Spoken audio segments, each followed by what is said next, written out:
Hi, this is Chuck. Welcome to our video question of the week. This week's questioning comes in from Gina in Virginia, and she asks, have you seen a shift in end-user sales relationships where the former decision makers are now just a person of marginal influence? Yeah, Gina, we have. In fact, we just did our recent webinar that's stored and recorded on our website about this kind of thing. What's happening, and it seems to be happening a lot, is we're starting to see that IT influence on the buying decisions. And we've seen this over the years, especially like in the healthcare industry. We've seen where it used to be the biomedical department had decision making over certain things, and that moved to facilities, and now that's moved to the IT group. You know, it's just a transitional kind of thing that happens here. But we're seeing it a lot, and right now the influence seems to be resting in the IT department because of all the move towards digital technology and everything, and the networked environment. So that's probably, you know, what you're seeing as well.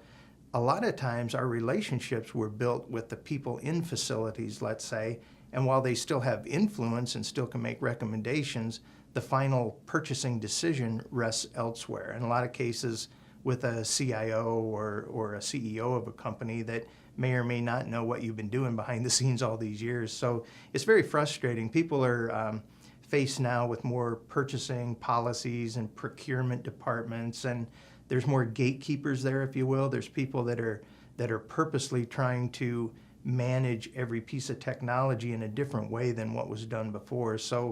So having the relationships that you did, while they're still valuable and they still should be nurtured, in many cases we have to start building that relationship with the IT department and the IT managers in the company. So their influence is one of more standardization and more single brand, type of alignment and stuff. So they have different thoughts. They think about total cost of ownership. They think about, long-term warranties. They think about managed replacement programs and service contracts and things of that nature, whereas maybe you haven't. So don't give up on the idea that relationship is no longer valuable.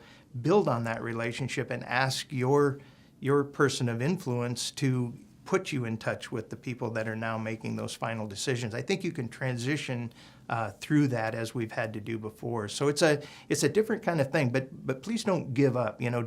Don't just think that you have to be a low-cost provider, because there is ways to show value, and there's ways to train up your people on being more aware of the business solution or the business decisions that drive why they prefer a particular type of product and so on. So help be an advisor, a trusted partner to them in making the decisions on the business case of why they should partner with you and buy the technology that you provide. So it's a little bit different things. We need to train up our sales folks in a very different way now, and to have them understand not just the technology, but why that technology makes sense from a business decision. And that's what our new sales training program is all about. We're building a series of regional classes and webinars that tie into this very issue. So yeah, it's an interesting thing. We're seeing it all over. So it is something we do have to deal with. So thanks for the great question.